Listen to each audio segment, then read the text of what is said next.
Hi, I'm Brian Mullen, and this is Force the Line. Now, 1 year ago today, there was no doubt in my mind that this is a model of the world in which we live. Little did I know that a month later, I would stumble onto flat Earth theory, which sounds ridiculous when you first hear it. Flat Earth, the whole idea is, you're going to fall off the edge. We were taught in school that the silly ancients believed that the Earth was flat, and that Columbus sailed to America and basically proved that it was a ball. I mean, that's what I was taught as a kid. And so I started seeing these flat Earth videos popping up constantly on YouTube, and started seeing some chat about it on the internet. And I just started thinking to myself, this is ridiculous. I was always a huge nerd when I was a kid. I watched all the Star Treks, Next Generation, Deep Space Nine, Voyager, all that stuff. Loved Star Wars. Played a ton of video games. Star Wars X-Wing is still one of my all-time favorite video games. And so the idea that there's that we're not a spinning ball in space, kind of really threw me off. There's no planets out there. It's not what we think it is. I'm just like, this is ridiculous. I'm going to prove this wrong. So I set out to do so. One of the things that caught my attention about flat Earth theory was that we can see things much farther away than we should be able to if the surface of the Earth is curved, if based on a curvature or a circumference of 25,000 miles. So, first thing I did, I got some binoculars. I drove over to Cape Canaveral, because I live very close there, just to bring some irony into it as well. And I started to lay down on the beach and look at things that were 6-7 miles away to the north. I looked at the port of Canaveral, at the beach that juts out a little bit from the beach south of it, and I could see it. I could see the waves washing up on it, and based on a sphere with a circumference of 25,000 miles, that shouldn't be possible. I found the Flat Earth community. A man named Michael Conkey came up with this chart. Very good chart. So this is a great contribution to the world, in my opinion, to get an idea of how much drop there should be from level view. Okay? To help you visualize what this is saying is, if you were to draw in AutoCAD or any other drafting software, MicroStation or anything else, a circle with a radius of 3,959 miles, and then draw a line tangent to that circle, at every mile from that tangent point you should see so much drop. Now that tangent line is assuming that your view is level. When you look out over a surface of water, your view is level. I think it's level, right? People argue that when you're looking at things in the distance, you're actually looking down, and that this isn't right. But I think my view's level. When I'm standing here upright and looking out, I think my view is pretty much level. And I see things across a body of water. I don't think I'm looking down at them. But the real proof for me came when I went to Lake Apopka in Florida, the second largest lake in Florida. There are areas of the lake where there's an 8-mile stretch across. I took my telescope out there, and I actually put the tripod in the water, and I set the telescope about 3 feet above the surface of the water, and I could see the shore on the other side. And that doesn't make any sense, because when you look at the curvature chart, you can see that at 8 miles, there should be roughly a 42-foot drop, right? Almost 43 feet. Now, subtracting the height of my telescope, because it's above the water, take about 3 feet, roughly there should be a little under a 40-foot drop to the shore on the other side. But I could see it. I shouldn't be able to see it. There should be a curve of water in the way. This was the biggest problem I found. And then I started observing the sky. I had taken astronomy a few years ago, and I'd always questioned, I'd walk out of astronomy, I took it in the fall, and I'd walk out after class, after discussing galaxies and nebulas and all these things, and I'd just look at the sky and just like, where is this stuff? Of course, back then I just thought I needed a more powerful telescope or access to the Hubble, which I have questions of whether that thing even exists now. But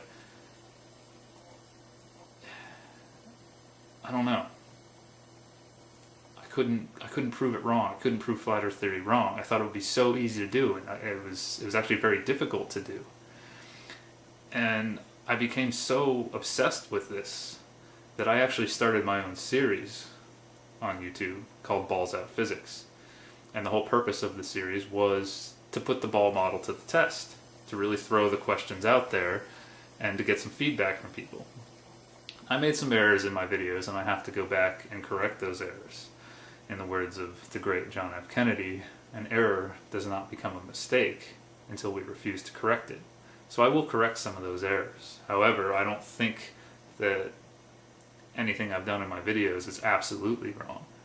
I just need to fix some things. But anyway, my last video was released at the end of September. I released it at the end of September. And then I did a radio interview on flat Earth and other hot potatoes. And I was going to keep going with my series, but then, well, I had a wrench thrown in my gears. A very wise retired surveyor of 32 years contacted me at work. He saw my videos and figured out where I worked and gave me a call.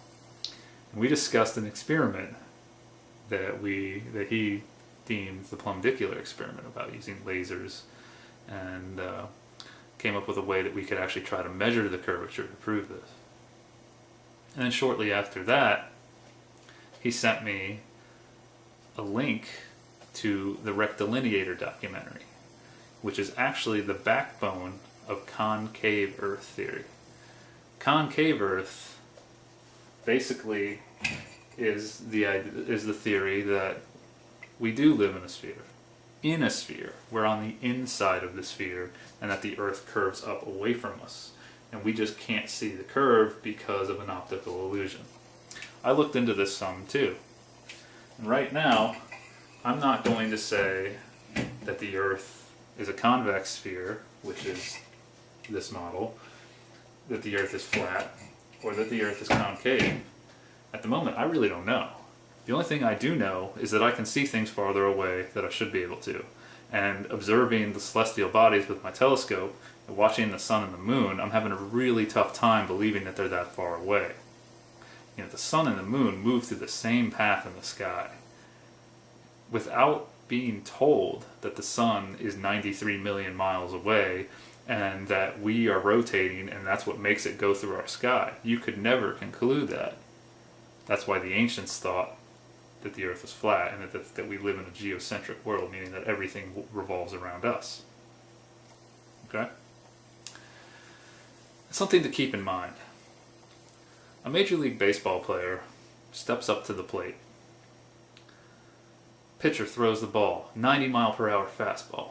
That batter can see that ball so well that he can hit it with his bat. And then an outfielder can tell from the sound and the sight of that ball that it's going to go over his head. So he starts running backwards. He runs backwards fast enough to jump up against the wall in the outfield and make a game-winning catch. He saw that ball leave the bat and was able to catch it. This happens all the time. Just go watch some baseball games or go watch some montage videos of amazing MLB catches on YouTube. Those same two players, observing the moon and the sun, would not be able to conclude that one is going around us and we are going around the other just from observing them. They have to be told so. People say our eyes trick us. We can't trust our eyes. NASA says this. All three theories, flat Earth, convex sphere, and concave sphere, are all saying that we are seeing illusions, or it's our perception, or there's vanishing points. Basically, we can't trust our eyes. But baseball players can hit baseballs. My high school physics teacher actually used to say that one of the most amazing things about this world was that an outfielder can judge where a ball is going to go and catch it. I like to think I had the greatest physics teacher ever. Some of the people that went to high school with me might agree, because he was a great teacher. Maybe we're a little biased, but he was awesome. So anyway, I saw the Rectilineator documentary, and the experiment is very good. It seems good. It was done in the late 1800s in Naples Beach, Florida. Posted a link down below in the description. You can watch it. And so I started thinking about this. How can we do this easier? Because the experiment requires a lot of beach and it requires the surface of water. Because the theory is that the surface of water must follow the shape of the Earth, whether it's flat, concave, or convex. Water has to contour to it. You know, if these pictures from space are real, which we don't really have any pictures for space. Another thing I should throw in there, you can look this up. All of the images we have from space are actually composites. NASA admits to this. It's no big secret that they piece these things together, which is very surprising. Why can't we just get a picture and a video of it? I don't know. Unless you want to believe that the 1990 Galileo footage is real, even though the clouds remain stationary for a full 360-degree spin. I mean, that can't be possible. But I mean, that's 24 hours. But anyway, everybody's arguing over this. Well, not everybody, but the flat Earth community, concave community. I got really into this, and I also got really turned off by it because people are starting to fight with each other over this. Human beings are fighting over their world, their home. I got kind of turned off by the flat Earth community because there's a Facebook group called Spherical vs. Flat Earth, and you know, people come in who believe that they live on a spinning ball, and they start asking questions, and they're suddenly bombarded by memes and comments that are just off the wall, kind of disrespecting the people that are asking these questions. And I'm just thinking to myself, you know, you flat earthers, you used to think you lived on a spinning ball too. Why are you attacking these people? You know, why are human beings, why are we so quick to jump on a side and fight with each other? I've never really understood that. You know, Democrats, Republicans, Giants, Cowboys, East, West, this just always happens.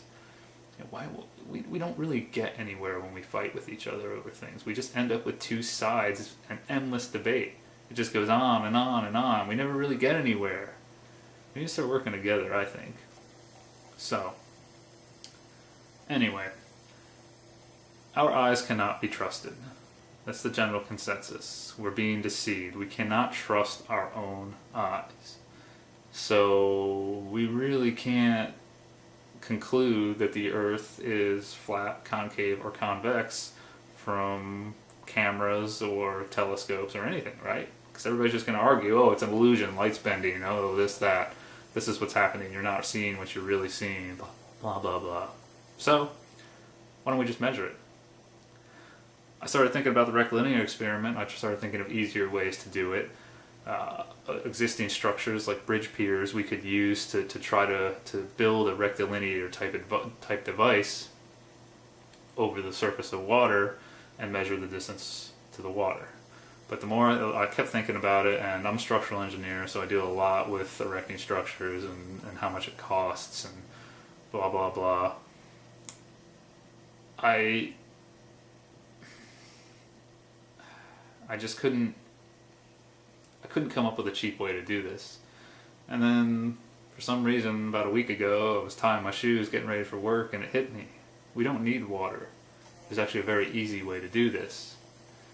And that's what I'm going to call force the line, or the force the line experiment. No offense to the rectilineator, but in this day and age that's not really a good name. People are going to make fun of the rectilineator for obvious reasons. So this is force the line. Here's my idea. What we do is we need 2 miles of relatively flat land, or it's easier if we use flat land. I'm thinking Oklahoma, Nebraska. Florida would work, but there's a lot of crap in the way in Florida. There's so much foliage here that we would need maybe we could do this under power lines, but who really wants to work under power lines?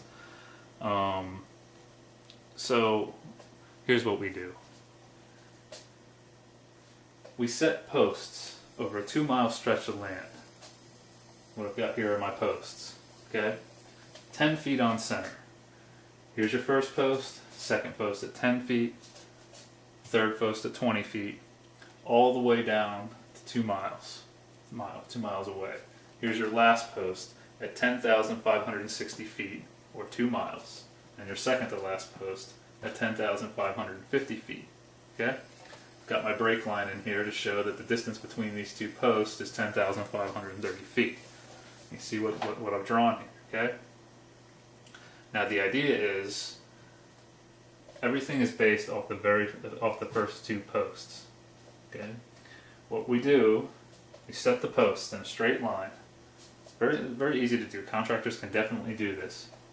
And then between the very first two posts, we construct a beam between the two and level that beam.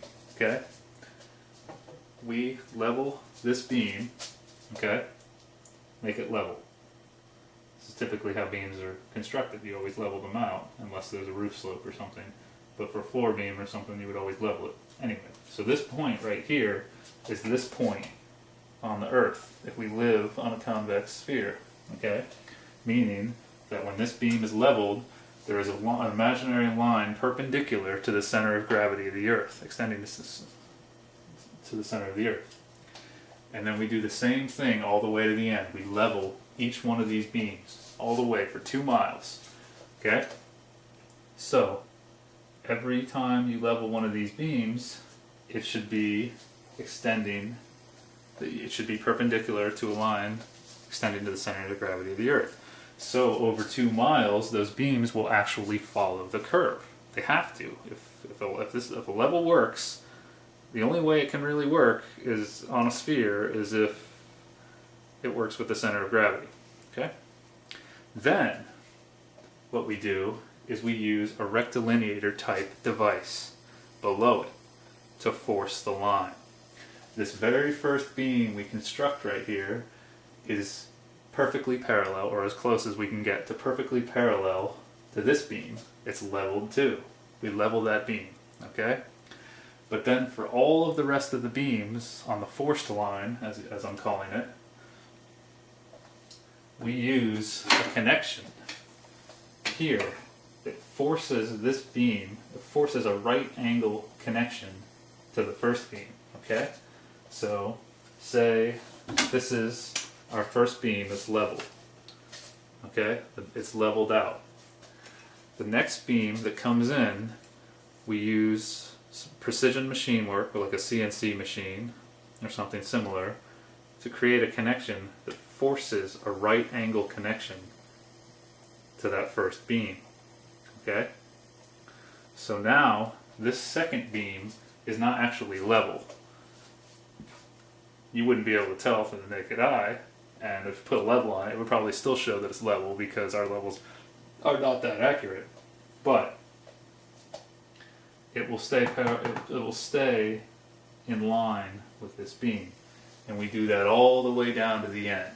Now, we can just use a rectilineator type device. We don't have to build these beams. We don't need 1,057 of these beams on the bottom, because they're going to be expensive to make a right angle connection like this. You see I've got 90 degrees at all 4 corners. We can just leapfrog it and just mark the columns or the posts as we go until we get the line. Now if the Earth is a sphere with a circumference of 25,000 miles, then over 2 miles we should see from this point to this point a drop of roughly 32 inches. You can draw this in AutoCAD and prove it. This is what it has to be if the circumference of our world is 32 inches, or 25,000 miles. Okay? So, we go all the way down to the end. And this last post, we should have 32 inches between these two lines. Okay? Because over here we started at 64 to give ourselves ample space. And at the end, there should be 32 inches, roughly. It's not going to be exact. You know, there'll be some error, but there's enough there's so much drop that is that any small errors and plumbness of these columns and everything shouldn't affect it too much. This could be 30 inches, whatever. Now in the rectilineator experiment, they showed that the Earth curved up roughly 30 inches. That the concave sphere, it has the same circumference as the convex sphere. Now that experiment was done 118 years ago, and nobody's done anything else like this since then. In fact, I find it funny that we don't have anything like this in the world. We have nothing that shows our curvature. Imagine how cool it would be to build something like this and leave it in place. Oklahoma, Nebraska, you guys want some tourism? Build this. Okay? Imagine driving in a dark sky area at night, and maybe they put some lights that run down the line on this thing, and drive next to it, put a path next to it, or ride a bike or something.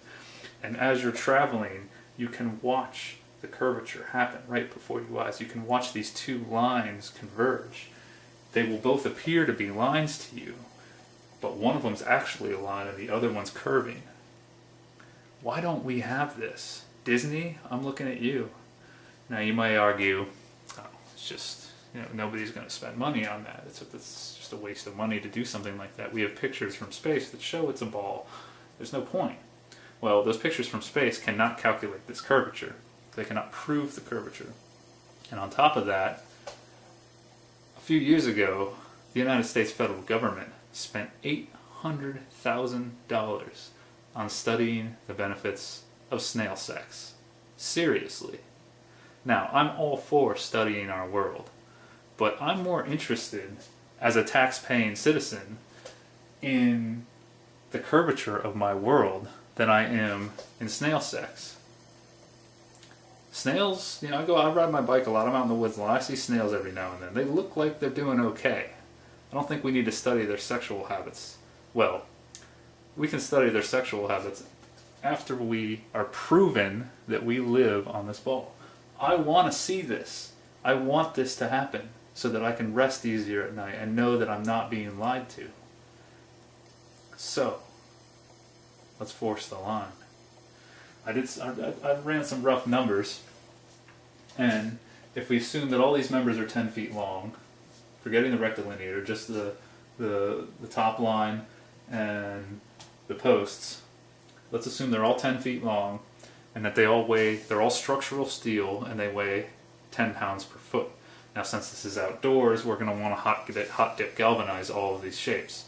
Hot dip galvanized structural steel runs about 3,000 Fed notes per ton, a ton being 2,000 pounds. So, adding all that up, we need 1,056 plus 1 posts, so 1,057 posts, and 1,056 beams. You get around $317,000. That's a lot less than what we spent on studying snail sex. And we could do this cheaper too if we put some serious engineering work into it. They don't need the structural steel members weighing 10 pounds per foot. That's very conservative. We could make it better than that, but I'm just throwing some numbers out there. And then we also have to build this rectilineator type device, which then you could throw another $100,000 in there for that thing because it's going to take some very precision machining to build it. But we can do it. But who I'm really looking at is what about Disney? You guys have all that land south of Orlando. You've got Epcot Center with the Epcot ball that shows us it's a small world after all. Show us how small it is. Why don't we have this? Why don't we have this? I don't know. Let's force the line. Let's stop arguing about what we're seeing and measure it mechanically. Let's find our curvature or no curvature. To be able to drive next to this and look up at the universe and shake your fist and say, hey, we're not so small after all. That's only 32 inches and 2 miles. What? We ain't that small, right? Are we going to see this? If we do this? I think this experiment would work. I've thought about this a lot. I don't think there's any real flaw in this. Please tell me if you see a flaw in it. But I think that this simple tool that we've been using for a very long time can show us the truth. Just a level. That's all we need, really. And of course, some precision machining to make the rectilinear type device. But simplicity is what's important. A simple way to measure the curvature. And we can construct these things all over the world. You know, Neil deGrasse Tyson is now telling us that we're not a perfect sphere as it appears from space, that we are an oblate spheroid, or more like a pear shape. Well, let's figure out how much of a pear we are. If we build these things across flat surfaces of land, I mean, you could do this in the mountains, you would just need really long poles. But if we built this all over the world, built these things all over the world and got our numbers and started comparing it and really kept building them over and over so we get really good at building them and improving the accuracy of the measurements, we could really get an idea of what our world is, of how much it curves. We could model it better. You know, globes probably, if it's an oblate spheroid as we're told, wouldn't be a perfect sphere like this. We'd actually be able to show where it's not a perfect sphere, because we've measured it, we've done it, if this is it. Now, if the Earth is actually flat, then starting at 64 inches here, you would end with 64 inches here. There would be no drop, it would stay the same. If the Earth is concave, then you would actually end up with 64 inches plus 32 inches. The blue line would be up here somewhere, because it would show a curve up. Very simple. Let's do it. These governments around the world are just taking money from us and doing all kinds of things. You know, whether that money that was used to study snail sex really went to study snail sex, I have my doubts. Who knows? I work in the public sector, and I've seen enormous amounts of embezzlements and wastes of money, and it's just incredible to me. So, let's spend the money on something that would prove to us the world we live in, and I think this would actually bring humanity together pretty well. Every country could show off our curve. You know, curves so much in China, it curves this much here. How cool would that be? Disney, build this. Peace.